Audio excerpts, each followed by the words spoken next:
Hello, everyone, and Happy New Year 2024. I would like to welcome you back to the Happiness Journey with Dr. Dan podcast, where every journey is worth living. My name is Dr. Dan, and I'm your host for today's episode. I'm a bilingual neurolinguistic programming and cognitive behavior psychotherapist specializing in anger management issues, both court appointed and private, marriage counseling using the EFT method, dissociative disorders, narcissistic personality disorders, depression, anxiety, dream analysis, and also provide life, business, and retirement coaching support. I provide individual one-on-one session in both French or English and also do group settings. If you need any assistance, reach out to DMV Therapy and Coaching Services at 301-325-1550, and our website can be found at lifecoachdanamzalak.com.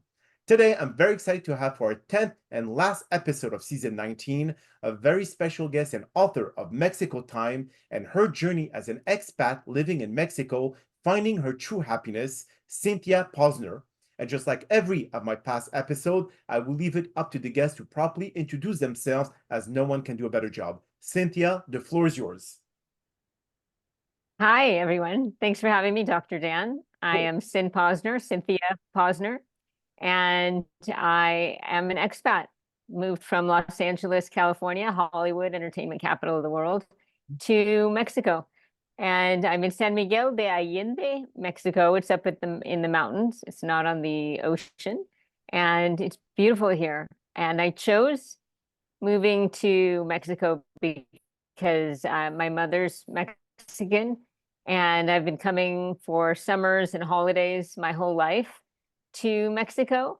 And I chose here because it's a big expat community, a lot of Americans, and especially after COVID, a lot of people have moved here. So I have more friends here now than I did in Los Angeles. I mean, still miss all my friends there, work friends, play friends. But here there's such a strong community of foreigners and expats. And as I speak fluent Spanish as well, so I have a lot of Mexican friends. I have a lot of different communities, and I have found a happiness from the inside out here. Whereas in Los Angeles, I was living from the outside in, as we know, it's like a 24-hour treadmill of the get more, be more, do more. And I had a lot. And my career as a writer for TV and film, I have a couple movies and sold some pilots to be able to make my move. And it wasn't fulfilling, although I was fulfilled with my career and fulfilled with I guess that the self, everything we do that we love is fulfilling, but there was something lacking in that kind of lifestyle, especially Hollywood. As you were saying, I was caught up in narcissistic relationships. My father's one of those narcissists. Not that I had a relationship, but that's your first core relationship with your father, and so there's a lot of trauma there. So I found out after doing a lot of therapy that I was attracting the same of what I knew is a narcissistic emotional terror. So I had a lot of those relationships. I also was getting addicted to pills and alcohol and, of course, marijuana. I was living in Venice Beach, California, and pot is legal. Mhm. So just a lot of addictions to be able to even make that treadmill move as fast as I needed to, or numb up a lot of pain that I was didn't even know I was feeling. So when I arrived in Mexico, as I said, I'd been coming for holidays or weekends to visit some of my mother's family. She's Mexican from Acapulco. Okay. And Acapulco just had a huge hurricane. So I'm Oh, glad, yeah, most of it was destroyed. It wow. was, Wow. I yeah. didn't know about that one, actually. When did this happen? When the hurricane? It was in October of last year, the end of October, beginning of November. Oh, And it was strange because I had just gone on holiday with my mother to Acapulco a week before the hurricane. She said, I need to go visit my relatives. It wow. was her sister's birthday. So I'm like, all right, I'll go to Acapulco, Acapulco is Um, vacation. It was just incredible. Beautiful weather, sunny, not a rain, not a cloud in the sky. exactly. Yeah, we enjoyed it. It was beautiful. I hadn't been there since I was a child. And a week later, this huge hurricane destroyed it. And a lot of her family, I mean, their houses, some family was wealthier and some family was poor. So, but either way, the glass houses or the tin houses, they were all destroyed, all those big condos destroyed. So they're just now getting their lives back together now. So it was a very it was like a strange time to have gone a week before. But Yes. That's yeah, incredible. But now, if we can just go and discuss, and for the listeners to understand, okay, the life in Los Angeles, it was filled with addiction, with the wrong addiction actually, and you decided like enough is enough, or you felt that okay, if I continue on that path, it's going to be the end of my life. So you had to kind of like just detach yourself from this environment, or was there any other toxic situation that you want to get away from? That you chose Mexico to be able to kind of say, okay, you know what? Because my family's here, I know this is the right place for me. I speak the language, the culture, I understand it. So it's going to be an easy transition.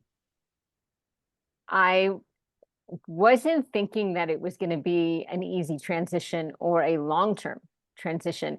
And it took a breakup of a relationship, like a really hard breakup to kind of get me to say I can't, I need a little break. So actually, still in my addiction mode, I found a guy on, I don't know, it was Bumble or something Mhm. in San Miguel who brought me here.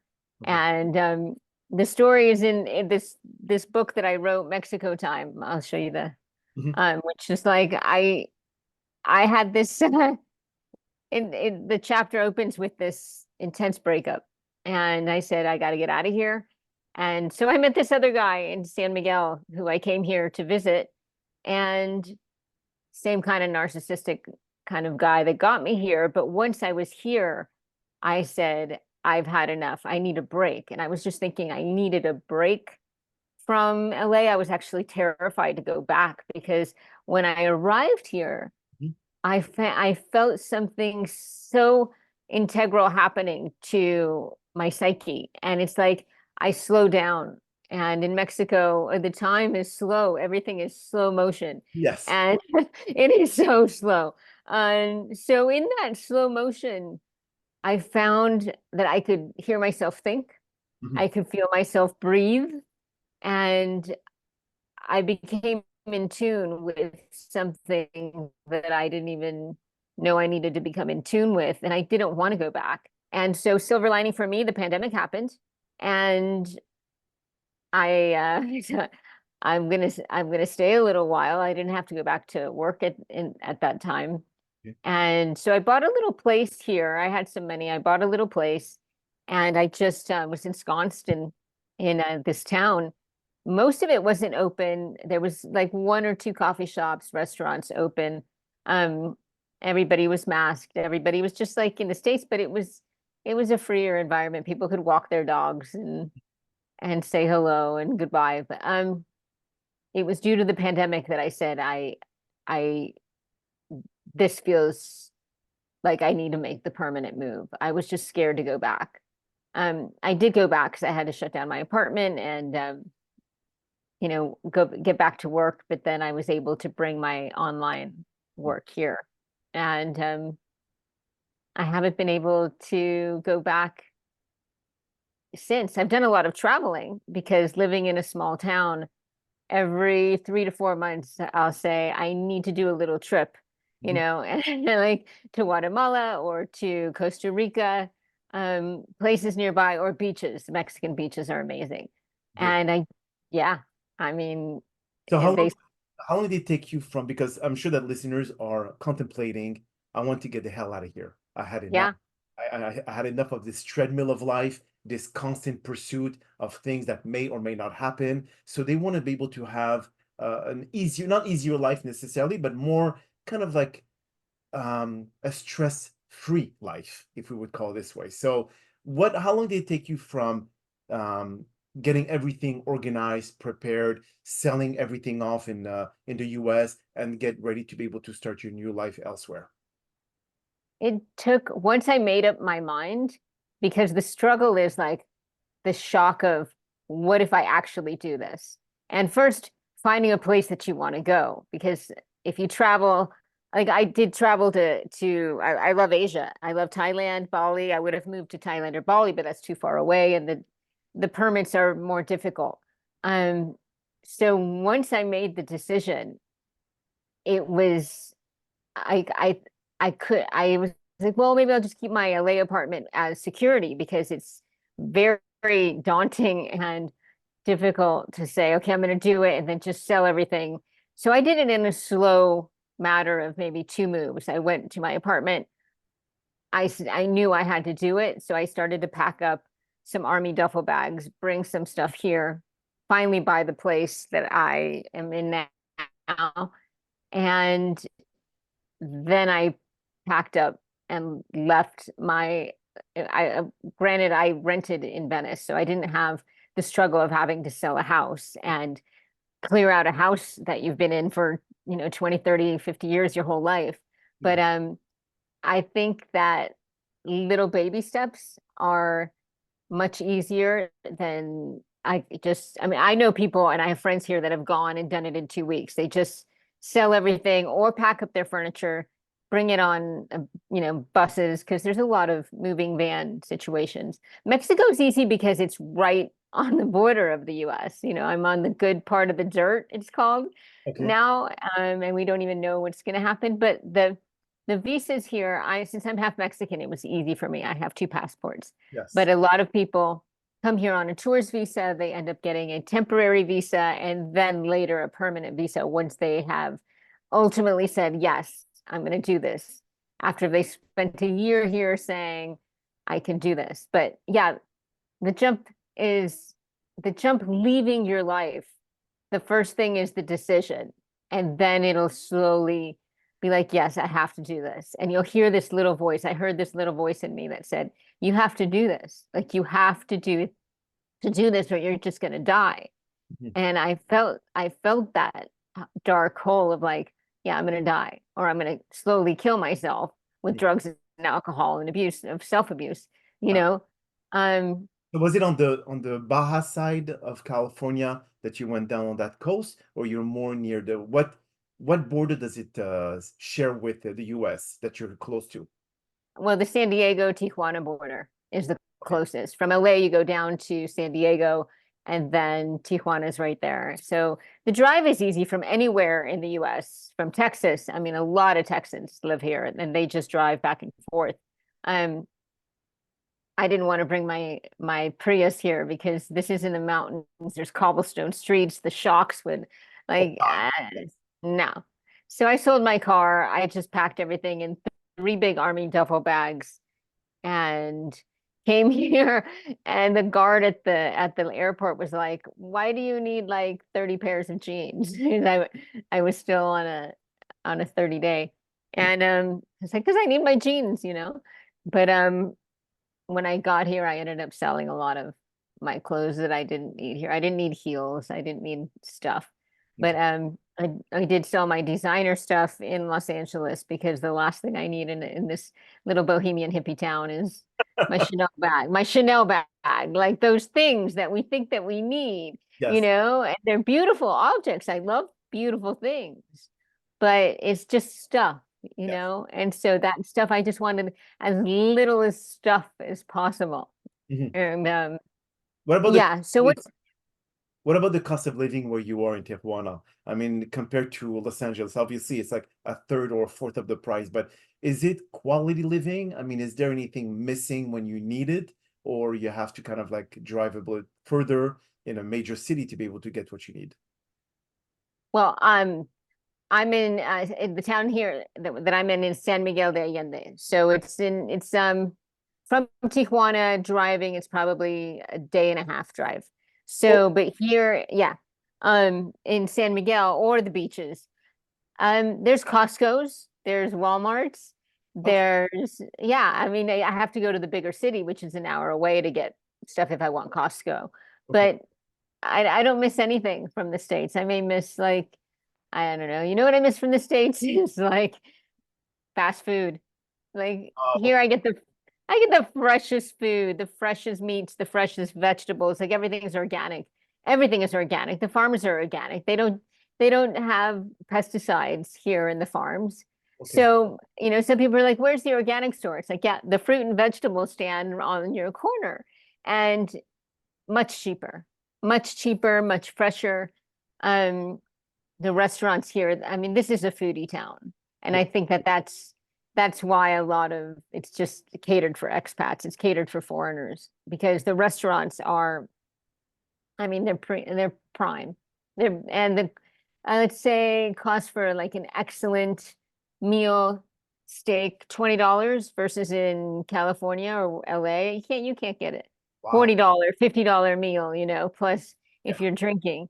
So here's maybe half the cost. Okay. Rents are about half the price. Depending, you can get a huge uh like it's called a hacienda with 5 6 bedrooms and a pool for between 1,000 2,000 a month. Like that's unheard of in Los Ah, Angeles or that, anywhere in the world. yeah. I mean, here in the US, it's like 6 or 7 thousand. That would be crazy. Yeah, yeah. Oh my God. As, And for as, activities or social life, I mean, how is the culture there in terms of um the way, I mean, I know it's more friendly, more people like if you say hello, they will not look at you like you're an alien from outer space. Well, even though you're an alien in Mexico. But how do they respond? Are they like very friendly? Are they very kind of accommodating? I mean, what's the mentality there? well, here, if you don't say hello, they look at you like, hey, can't you like say hello? Like you say, then you're from outer space, or you're a mean person if you can't say buenos dias or buenas noches. So that friendliness is because they have the time, all day to say hello. And not in Mexico City. In the bigger cities, it's not like that. It's like people don't, it's a bigger city, people are more cautious. Okay. But here in this, village I'm in, it's about 120,000 people. 60% are foreigners, and that's a big percent. Uh, Wow. yeah, the town relies on like any Mexico tourist town. The town relies on tourism and dollars that come in for pesos. But right now the dollar isn't doing so great. The peso is higher. But here it's also a very artsy town. There's two major art institutes, and that was the draw for me. Because it's not just like a beachy drinking surfer town that I enjoy. Um, it's more of it's eclectic. It's got great art museums, a lot of classes, a lot of people that are leaving their lives, let's say at 65 years old. A lot of retirees come here because their money goes a long way. Like let's say a single apartment, you can still get a decent, not even decent, a nice apartment for about $400. And that's an apartment with a bedroom, dining room, living room, kitchen, and a cute little neighborhood, $400, $500. And you can go up and get nicer, as I mentioned Yeah, of course. before. But here there's a lot of there's theater. It's not, amazing theater, but Mhm. there's a lot of stuff that brings a retired expat here. And it's like all of a sudden, either you're running from, the United States or running from your something in your life, or you're a widow or divorced, or all of a sudden, you're retired and it's much more fun here. There's an American library that has a lot of events. As I said, two art institutes. So you can take pottery classes, painting classes, weaving classes, jewelry classes. Mhm. And you'll find so many people in those classes and you become friends with. And so all of a sudden, your friend knows this friend and this friend. And so all your gatherings and like um, dinner nights become a lot of people that know each other. And it's like, because you're a foreigner expat here and you're asking questions or don't know things, or where do I get a plumber? Where do I get this? Where do I get this? There's a lot of community and support groups that help you get situated, especially in a expat type of town like this Mhm. is. That's amazing. Mhm. And when it comes to getting, going back and seeing your friends in California a lot, do you travel a lot, or they come to see you? I mean, because some people, the reason why they hesitate the most in permanently leaving the country is because they still have family in the US and they're afraid to leave them behind. So how can you let the listeners know that, hey, you know what? It is your life. You cannot really live your life for other people. And if you feel this is the right move to make, do it. Don't be concerned too much about, your uncles or cousin or brother or sister, whatever it is. Well, the good thing about Mexico is 4 or 5 hour flight. So it's the same thing as going from Los Angeles to New York or Chicago. I have family in Chicago. I go every Thanksgiving. Okay. And my dad and older brother are in Los Angeles. And I'm actually going in February for a couple weeks. And I do see my friends, I see my family. As I said, it's 4 hour, 5 hour flight. So it's not a big deal. That's why people choose Mexico. Yes. Other people that I know that choose, let's say, as I said before, Asia. I mean, that's a 20-hour flight. The expats that I know that are living there are usually younger digital nomads or expats who don't have to have family that they have to go Right. see. But that's why Mexico attracts a lot of US expats, because the flights are 4 hour, 4 or 5 hours, and $300, maybe $500 round trip. When it's not a holiday like Christmas, New Year's, of course, Yeah. it's much more expensive. But it's an easy flight. It's nonstop flights everywhere. And if you have to travel within Mexico, let's say go from where you San Miguel to, let's say, Cancun or Acapulco, whatever is left of it, is there like what would be the cost for anyone to travel there? $100 flights, $200 flights round trip. There's also, Mexico is known for pristine buses. So it's like in Europe, there's the train system, which is very fast. There's no trains here, but the buses are 10 times better than the US Greyhound buses. Like, I would never consider riding on a bus in the United States, but here, if you get on a ETN or first class Primera Plus bus, these buses you can lay all the way down, stretched out, sleep for 5 hours, 6 hours. So sometimes I like to take a bus straight to the beach. Okay. It's faster. I stick on 2 movies on my earbuds and I'm there. And versus a flight where it's